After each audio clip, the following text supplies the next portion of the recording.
প্রিয় ভারতীয় ভাই ও বোনেরা, প্রথমেই পরিষ্কার করে বলি, আমাদের দুই দেশের সাধারণ মানুষের মধ্যে কোনো শত্রুতা নেই। আমরা একই সুর, একই গল্প, একই ঐতিহ্যের অংশীদার। কিন্তু কিছু সরকারি পদক্ষেপ, মিডিয়ার অপপ্রচার আর ফেক নিউজের কারণে বাংলাদেশের মানুষের মনে প্রশ্ন আর বিরক্তি বাড়ছে। চলুন কারণগুলো এক এক করে দেখি, যা আমাদের সম্পর্ককে অদৃশ্যভাবে প্রভাবিত করছে। কারণ নাম্বার 1, রাজনৈতিক হস্তক্ষেপের কাটাছেঁড়া। ভারত সরকার বাংলাদেশের অভ্যন্তরীণ রাজনীতিতে, বিশেষ করে নির্বাচনগুলোতে 2014, 2018, 2024 আওয়ামী লীগকে সমর্থন দিয়েছে বলে অভিযোগ ওঠে। 2013 সালে ভারতীয় কূটনীতিক সুজাতা সিংহের জাতীয় পার্টিকে নির্বাচনে অংশ নিতে চাপ দেওয়ার বিষয়টি আজও আমাদের গণতন্ত্রের প্রতি এক গভীর আঘাত হিসেবে দেখা হয়। নাম্বার 2, শেখ হাসিনাকে আশ্রয় এবং এক্সট্রাডিশনের নীরবতা। 2024 সালের 5ই আগস্ট শেখ হাসিনা যখন ভারতে আশ্রয় নিলেন, তখন থেকে ভারত তাকে এবং আওয়ামী লীগের অন্যান্য সদস্যদের আশ্রয় দিয়ে চলেছে। এটি বাংলাদেশের গণ আন্দোলনকে দুর্বল করার একটি প্রচেষ্টা হিসেবে দেখা হচ্ছে। এমনকি নোবেলজয়ী ডক্টর মোহাম্মদ ইউনূসও ভারতকে যুদ্ধের মতো পরিস্থিতি তৈরির অভিযোগ করেছেন। নাম্বার 3, তিস্তার জলের হিসেব নিকেশ। তিস্তা নদীর পানি বন্টন নিয়ে আমাদের দীর্ঘদিনের বিরোধ আজও অমীমাংসিত। 2011 সালের চুক্তি আজও বাস্তবায়িত হয়নি, যা আমাদের কৃষি ও কৃষকদের জীবনকে গভীর সংকটে ফেলছে। 2025 সালেও এই নিয়ে প্রতিবাদ চলছে। আমাদের কৃষক ভাইদের কান্না কি আপনাদের কানে পৌঁছায় না? নাম্বার 4, সীমান্তে রক্তক্ষরণ থামবে কবে? ভারতের বিএসএফ প্রতি বাংলাদেশি নাগরিকদের গুলি করে হত্যা, যা 2000 থেকে 2020 সালে 1236 জনের প্রাণ কেড়েছে এবং 2024 থেকে 2025 সালেও থামেনি, তা মানবাধিকারের চরম লঙ্ঘন। প্রতিটা গুলির শব্দ, প্রতিটা প্রাণ আমাদের দুই দেশের সম্পর্কের উপর এক গভীর ক্ষত তৈরি করছে। নাম্বার 5, এনআরসি ও সিএএ এর মেঘে ঢাকা সম্পর্ক।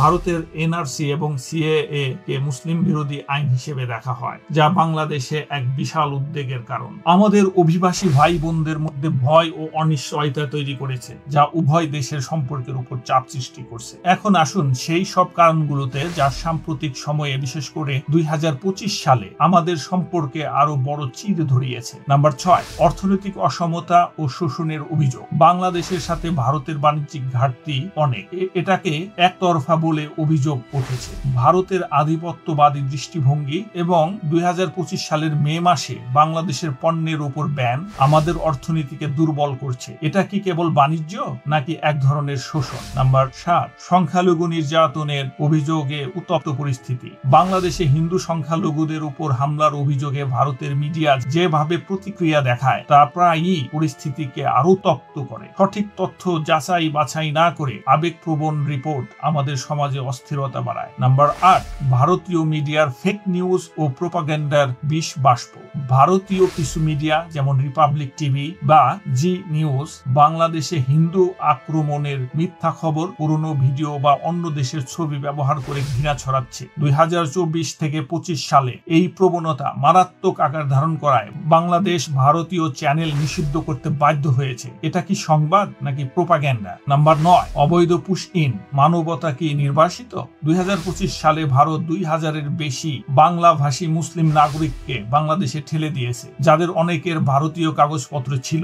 মে জুলাই 2025-এ 330-এরও বেশি এমন ঘটনা ঘটেছে। এটা শুধু মানবাধিকার লঙ্ঘনই নয়, এটা এক নির্লজ্জ চাপিয়ে দেওয়া বোঝা। নাম্বার 10, বাংলাদেশে ইসলামী শক্তির উত্থান ও ভারত বিরোধী প্রোপাগান্ডা। 2025 সালে বাংলাদেশে ইসলামী ও প্রো পাকিস্তানি আন্দোলন বাড়ছে, যা ভারতকে হুমকি হিসেবে দেখছে। ভারতীয় মিডিয়া এটাকে অতিরঞ্জিত করে ফেক নিউজ ছড়িয়েছে, যা উভয় পক্ষের মধ্যে ভুল বোঝাবুঝির বাড়ায়। নাম্বার 11, ভারত পাকিস্তান উত্তেজনায় বাংলাদেশের নাম ব্যবহার। 2025 সালের ভারত পাকিস্তান সংকটে ভারতীয় মিডিয়া বাংলাদেশের বিরুদ্ধে মিথ্যা খবর ছড়িয়েছে। বাংলাদেশ যখন চীন পাকিস্তানের সাথে সম্পর্ক বাড়ানোর চেষ্টা করে, তখন তাকে হুমকি হিসেবে দেখা হয়। কেন আমাদের সার্বভৌম সিদ্ধান্তকে সন্দেহের চোখে দেখা হবে? নাম্বার 12, ঐতিহাসিক অবিশ্বাস ও রাজনৈতিক হস্তক্ষেপের ছায়া। 1971 সালের পর থেকে অসমতা ও হস্তক্ষেপের পুরনো অভিযোগগুলো 2025 সালে ফেক নিউজের সঙ্গে সঙ্গে মিলে নতুন করে ক্ষোভের জন্ম দিয়েছে। ইতিহাসকে সম্মান না করলে কি সম্পর্ক গড়া যায়? এগুলো সবই